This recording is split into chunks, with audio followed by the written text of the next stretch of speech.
अत्तदीप भव मित्रांनो, मी किशोर झोटे. पुन्हा एकदा स्वागत आपल्या सर्वांच्या आवडत्या चला शिकूया तंत्रस्नेही होऊया या यूट्यूब चॅनलवरती. सध्या राज्यभरात आपल्या बदल्यांचा संवर्ग 4चा टप्पा सुरू झालेला आहे. 5 तारखेपासून तर 8 तारखेपर्यंत सध्या आपल्याला मुदत मिळालेली आहे फॉर्म भरण्यासंदर्भामध्ये. मात्र काल संध्याकाळपर्यंत आपल्याला आपल्या सिनियरने किंवा कुणीही जे फॉर्म भरले असतील ते जे सेव्ह केले असतील ते सेव्ह झालेले फॉर्म ते ऑप्शन आपल्याला दिसत नव्हते. मात्र ती सुविधा आपल्याला आता मिळालेली आहे. तर आजच्या या व्हिडिओमध्ये आपण तेच बघणार आहोत की इतरांनी भरलेले जे ऑप्शन आहेत ते आपल्याला पोर्टलवरती कसे पाहता येतील. तर आपल्या लाडक्या क्रोम ब्राउझरकडे वळूयात. तिथे आपण OTT.m एवढं जरी टाईप केलं तरी ऑनलाईन टीचर्स ही जी TTMS लिंक आहे ही लिंक आपल्याला ओपन होईल. ही लिंक आपल्याला इथे स्क्रीनवरती दिसेल. त्यावरती आपल्याला क्लिक करायचं आहे.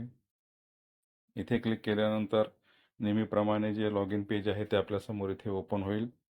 इथे आपल्या मोबाईल नंबरने आपल्याला लॉग इन करायचं आहे.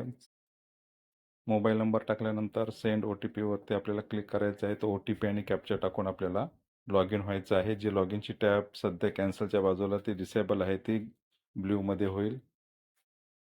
चला तर आपण लॉग इन होऊयात. आपला मेल ID आणि टेक्स्ट मेसेज दोन्हीकडे आपल्याला OTP येतात. त्यातला OTP टाकून आपल्याला लॉग इन व्हायचं आहे. लॉग इनवरती क्लिक केल्यानंतर आपलं जे पेज आहे ते आपल्याला इथे दिसेल मोबाईल व्ह्यूमध्ये अशा पद्धतीने. त्यानंतर इकडे डाव्या हाताकडे वर ज्या 3 आडव्या रेषा त्याच्यावरती आपल्याला क्लिक करायचं आहे. इथे आपल्याला इंट्रा डिस्ट्रिक्ट जी टॅब आहे त्यावरती इथे क्लिक करायचं आहे. त्यानंतर इथे पहिलीच टॅब आहे लिस्ट, त्या लिस्टवरती इथे आपल्याला क्लिक करायचं आहे.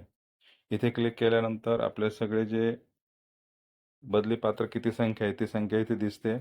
आता आपला जो टप्पा आहे तो एलिजिबल आहे. त्या एलिजिबलच्या समोर जी संख्या आहे त्या संख्येवर आपल्याला क्लिक करायचं आहे.